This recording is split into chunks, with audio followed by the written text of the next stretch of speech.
National championship is set. Top seed Indiana dominates Oregon to reach the title game for the first time in school history. Who's your daddy? Indiana puts on a clinic at the Peach Bowl. And you know ducks love ponds?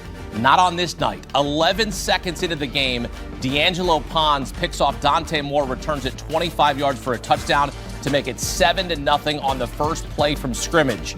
Oregon answered back, but they had no answer for Heisman Trophy winner Fernando Mendoza. For the second straight game, he had more touchdowns than incompletions, finished 17 of 20 for 177 yards and 5 touchdowns. Indiana scored 21 points off of 3 Oregon turnovers and go on to win big 56-22 to advance to their first national championship in school history. From the doormat to the doorstep of a title. He wins. Google him. Curt Cignetti, the first head coach to win 26 games in his first 2 seasons at a school in FBS history. 26-2 in 2 seasons as Indiana head coach, from lovable losers to national title contenders in Bloomington. Back here with Beanie Wells and Ben DiNucci. Beanie, what did we just witness right there from Indiana? A good old-fashioned take you behind the woodshed slacking. It was insane, the performance that we just saw from Indiana. This proved that they are beyond the best team in the country. I mean, to go out and dominate a game in the fashion in which they did today, I thought was sensational. It's something that obviously we all thought watching Indiana all season long that they were a dominant team. Well, not this dominant. We're talking about 2 perennial powers in the college football world, Oregon and Alabama. They just took behind the woodshed and beat him like no other team before. This is as impressive as a performance that I've seen from a coaching staff and a team ever in college football. We may very well be looking, and I'm putting the cart before the horse because the national championship isn't won, but we may be looking at the greatest college football team all in all put together. This game was over after the first play from scrimmage. Pick 6, Oregon answers with a 14-play, 70-yard drive for a touchdown, and then after that, it was all Indiana for the rest of this game. 11 of 14 on third down for this offense. Mendoza, again, throws more touchdowns than incompletions. If you can't find a way as a defense to generate pressure against this Indiana football team, this Indiana offense, you're in for a long day. We just saw it right there. 56 points in a college football playoff semifinal game? Come on, Curt Cignetti, who is this guy? Who is Fernando Mendoza? That was a clinic from IU. Yeah, Fernando Mendoza with his 5th game with more passing touchdowns than incompletions this season, and now back-to-back games against Alabama and now Oregon. Ben, when you're watching this kid, and he's going to be the first overall pick in the upcoming NFL draft, what are you seeing from him, the poise and his accuracy? It just looks like no moment is too big for him. And I know you hear people say that kind of term and use that phrase all the time, but when you turn the tape on, the eye in the sky never lies. It's a term used in the NFL, it's a term used in college.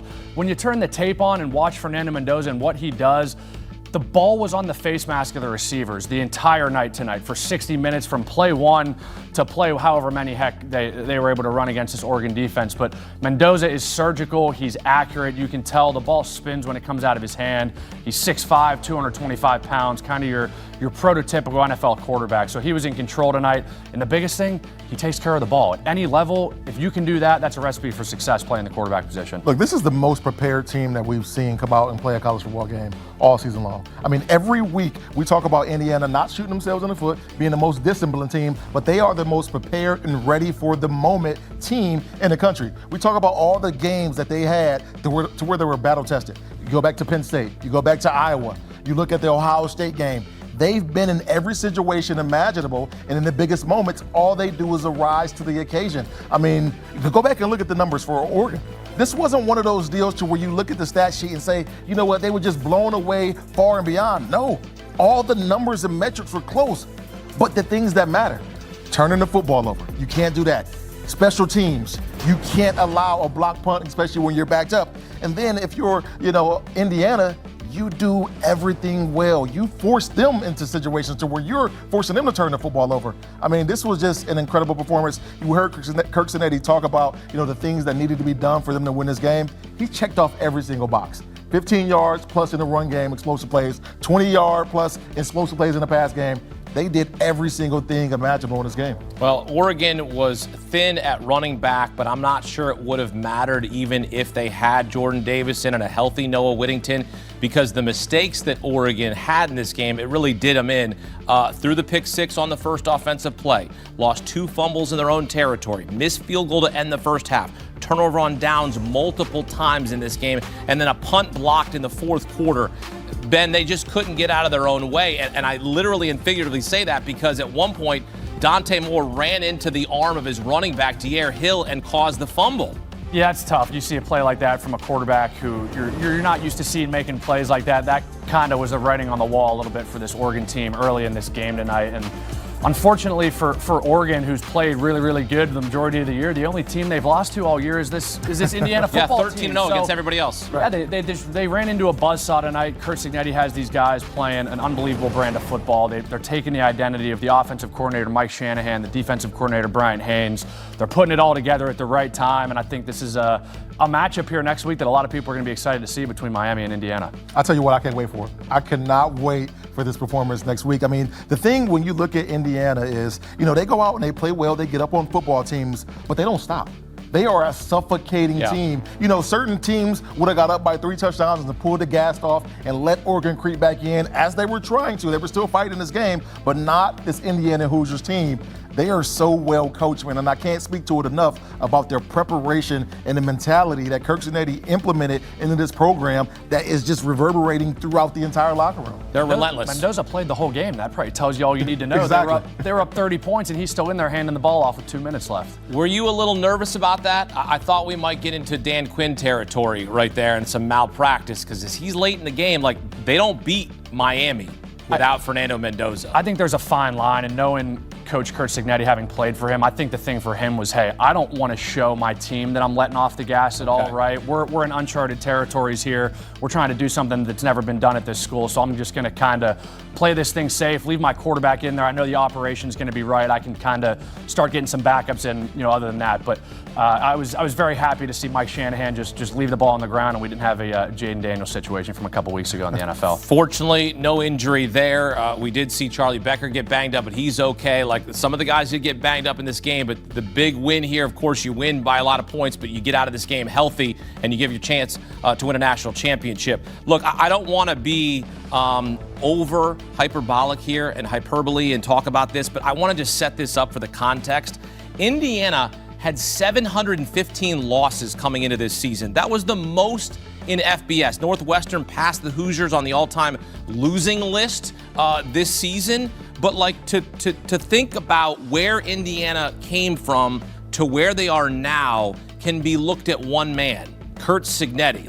We can't underestimate how big of a turnaround this is in college football history. You could argue, Ben, this is the biggest, greatest turnaround in sports, in one of the greatest turnarounds in sports history. And I think that's what a lot of people are probably saying right now. I guarantee you there were some people who probably turned this game on tonight who haven't watched college football all year and saying to themselves, Indiana has a football team? When the heck did this happen? They got good overnight? Yeah, it's attributed to one man, Curt Cignetti. He's found the pieces to the puzzle, the coaches, the players, everything's working the right way. If you still don't know who Curt Cignetti is, you better Google him. Google searches are probably going through the roof right now. But yeah, these guys played an unbelievable brand of football tonight. You just got to turn on the TV to know who he is. I mean, I said it before the show that every team out there that's trying to put together a championship caliber team, you better figure out the analytics in which Curt Cignetti and the Indiana Hoosiers are using, and you better implement that into your program and your model about how you want to establish a football team, build a culture, and win right now.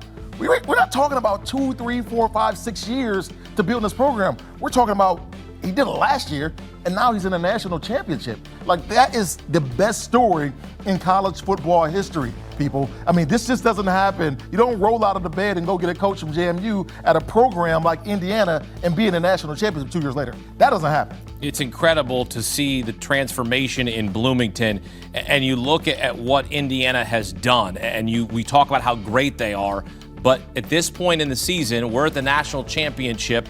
Is there a fatal flaw for the Hoosiers? Is there something that you can poke at them and go, okay, this is where they could get beat? They're undefeated going into the national championship, looking to complete a perfect season and a dream season and win their first ever national championship. Look, everybody's beatable on any given day, right?